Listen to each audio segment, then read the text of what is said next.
Hi, my name's Phil. I like to talk about politics, and in this video I'd like to discuss the government's latest, frankly embarrassing attempts to do something with Brexit. I don't even know now. They've basically threatened small wooden boats with the Royal Navy. That's where we are with Brexit now. But first, if you'd like to be notified of daily news and politics, please subscribe to the channel and click the bell notification icon. So yet again, when we hit, peak irony with Brexit, or we think we have, just like in The Simpsons with Homer climbing the mountain, the clouds part, and we see there's yet another peak to this mountain. The EU is a stunningly successful trade and political project, but let us not forget that it began as a peace project, and indeed that is where the most demonstrable success has come. A determination to finally end the constant cycle of wars between various European powers, knocking lumps out of each other, which has been going on for centuries upon centuries. And given the Brexit mindset is the antithesis of the European project, you then start to wonder, well, how far does that opposition go?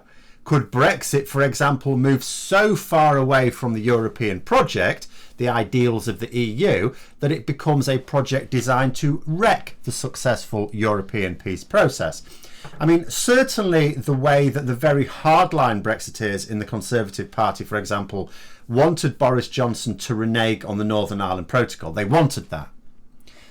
And that would, of course, risk the Irish peace process.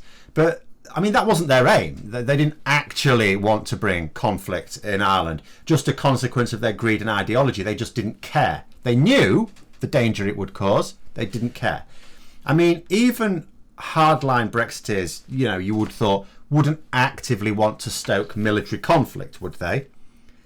And no, I think being serious, I don't think they would. I really don't. But then you see the headlines in the newspapers yesterday with the Conservatives trying to give the strong impression that we're headed for a no-deal Brexit imminently, and they're stoking up this fortress mentality.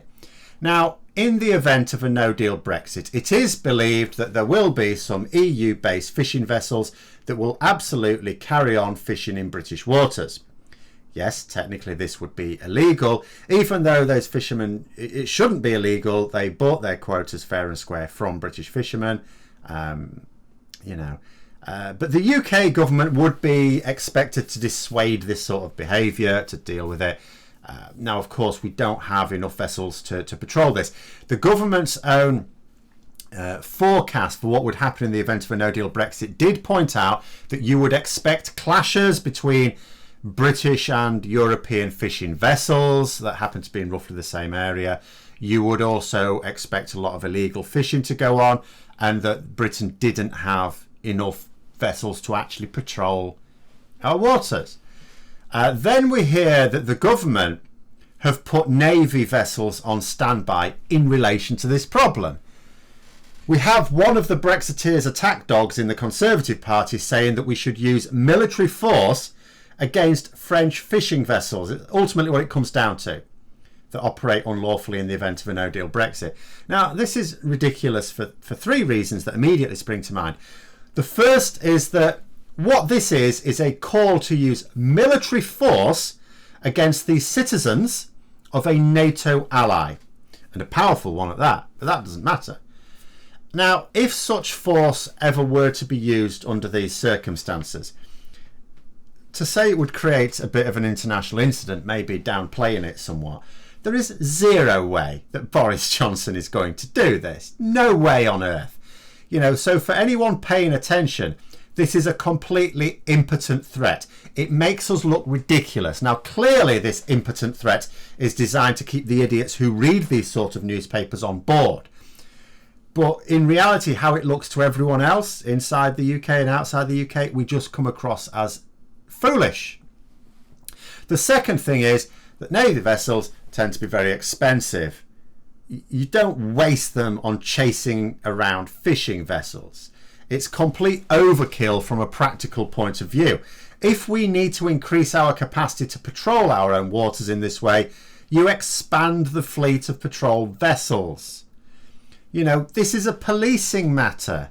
You deal with law breaking of that kind in this way. You don't need a bloody navy. What we're going to do, open fire on them? Really? No, we're not. And the third thing is that our navy is already too stretched. I mean, do you remember this unpleasantness last year that we had with Iran? You know, when we found ourselves in a bit of a sticky situation there. And the naval vessels that we have patrolling the oil trade routes initially scuppered some Iranian plans because in order to retaliate, Iran wanted to capture one of our oil tankers. Now, the Royal Navy scuppered their first attempt at that, but not their second. We couldn't because we don't even have enough of a naval presence to protect British oil tankers in the Gulf. You know, so if we don't even have the naval capacity to protect British shipping that is actually under threat, that actually faces threats, not just from, you know, other countries that we might piss off from now and then, but piracy and so on. If we don't have the capacity to really protect them from that, we certainly don't have the capacity to deploy incredibly expensive military vessels to patrol our own waters against the threat of wooden fishing boats with nothing more offensive on board than a net.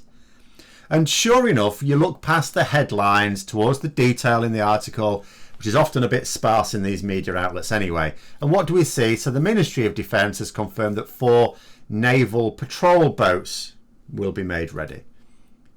What's the bloody point of that? I mean, first of all, patrol boats. Now, okay, I'm not up on this.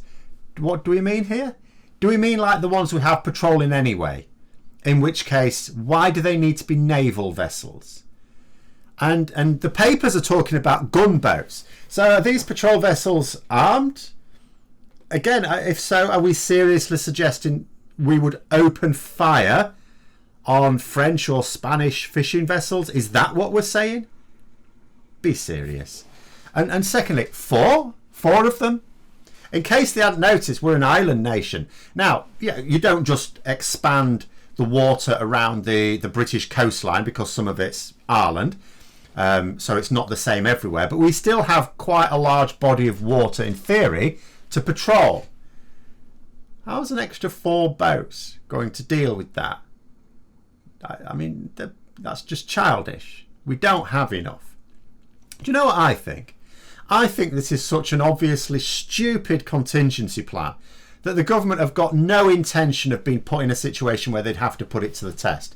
Watch this. Next week, we'll find out that they're actually extending the transition period. Because something else, of course, but they'll probably do something that means we stay in the customs union and single market in 2021.